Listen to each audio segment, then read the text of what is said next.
Gila sih, perjalanan timnas Indonesia. U17 di Piala AFF U17 2026. Bener-bener bikin campur aduk, harapannya tinggi. Tapi endingnya malah bikin nyesek. Jadi gini guys, sebagai tuan rumah, ekspektasi ke skuad Garuda Muda jelas nggak main-main, tapi realitanya, mereka cuma finish di posisi ketiga grup A, kalah saing dari Vietnam dan Malaysia. Dari 3 pertandingan, Indonesia cuma ngantongin 4 poin. Hasilnya, gagal ke semifinal. Yup, selesai sudah perjalanan mereka di fase grup. Padahal awalnya sempat bikin kita semua optimis banget loh. Di laga pertama, Indonesia tampil meyakinkan dengan menang telak 4-0 lawan Timor Leste. Semua orang langsung mikir, wah ini sih bisa jauh. Tapi euforia itu nggak bertahan lama. Karena di laga kedua, Indonesia justru kalah 0-1 dari Malaysia. Dan di laga penentuan, cuma bisa imbang 0-0 lawan Vietnam. Dari situ nasib langsung jadi tanda tanya besar. Dan yang paling bikin sakit, sebenarnya peluang itu ada banget. Coba bayangin, kalau aja Indonesia bisa ngalahin Malaysia, ceritanya pasti beda. Tapi justru di situ titik jatuhnya. Malaysia yang sebelumnya dibantai Vietnam 0-4, malah bisa tampil lebih efektif saat lawan Indonesia. Ini yang bikin banyak orang garuk-garuk kepala. Pelatih pun akhirnya angkat suara dan langsung ambil tanggung jawab. Kurniawan Dwi Yulianto nggak lari dari kenyataan. Dia minta maaf atas hasil ini dan siap evaluasi besar-besaran.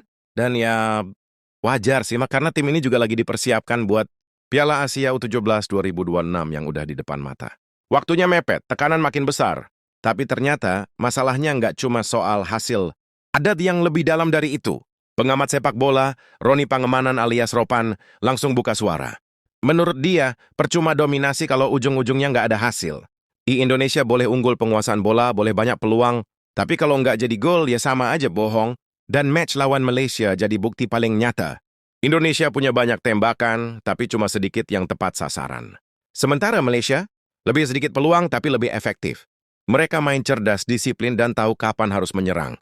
Gol dari set piece jadi pembeda. Simple tapi mematikan. Serangan udah gila-gilaan, tapi kenapa nggak masuk-masuk? Di babak kedua, Indonesia benar-benar ngegas. Tekanan terus dilancarkan, permainan makin agresif. Tapi tetap aja, finishing jadi masalah utama.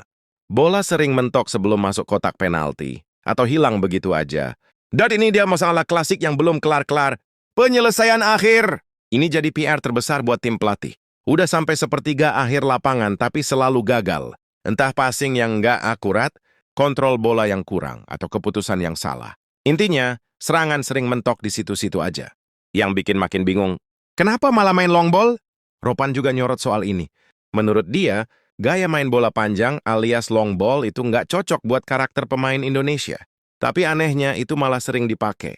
Hasilnya, mudah ditebak lawan, gampang dipotong, dan alur permainan jadi berantakan. Bahkan di awal pertandingan pun udah kelihatan pola yang sama. Di 25-30 menit pertama, Indonesia udah sering banget angkat bola jauh. Padahal bisa main lebih rapi lewat build-up dari bawah. Tapi karena terlalu sering long ball, kreativitas di lini tengah jadi hilang. Nggak ada playmaker yang benar-benar hidup. Dan statistik ini cukup bikin kaget. Kayak dari 3 pertandingan, Indonesia cuma bisa cetak gol di 1 laga. Yap, cuma saat lawan Timor Leste. Sisanya, nggak ada gol sama sekali. Lawan Malaysia kalah 0-1, lawan Vietnam 0-0. Ini jelas jadi alam bahaya.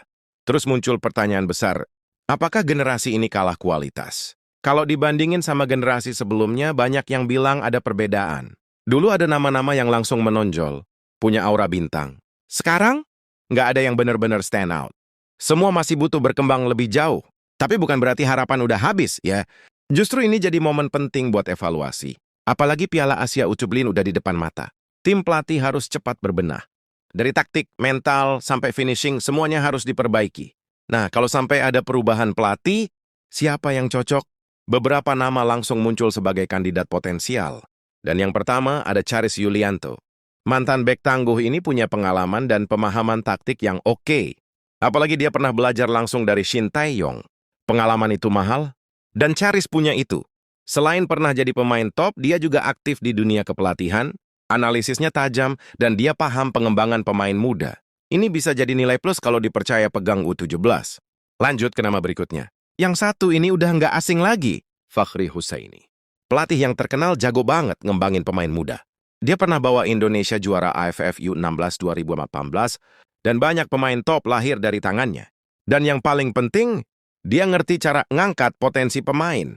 Nama-nama seperti David Maulana, Brilian Aldama, sampai Bagus Kahvi adalah bukti nyata. Fakri punya pendekatan yang dekat dengan pemain bikin mereka berkembang maksimal. Terus ada juga sosok senior yang udah kenyang pengalaman, Indra Syafri. Meski sempat gagal di SEA Games 2025, rekam jejaknya nggak bisa diremehkan. Dia pernah bawa Indonesia juara AFF U19 dan emas. SEA Games 2023. Pengalamannya di level usia muda sangat lengkap. Dan terakhir, pelatih muda yang lagi naik daun, Nova Arianto. Dia sempat bawa Indonesia. U17 tampil di level dunia dan punya pendekatan disiplin yang kuat. Fokusnya ke fisik dan mental pemain bikin timnya sering tampil solid sampai akhir pertandingan. Jadi sekarang pertanyaannya, mau dibawa kemana arah Garuda Muda? Apakah tetap lanjut dengan Kurniawan dan lakukan perbaikan? Atau coba wajah baru dengan ide segar? Yang jelas, waktu terus berjalan dan tantangan berikutnya sudah menunggu di depan mata. Kalau kamu jadi PSSI, lebih pilih siapa buat pegang timnas U17?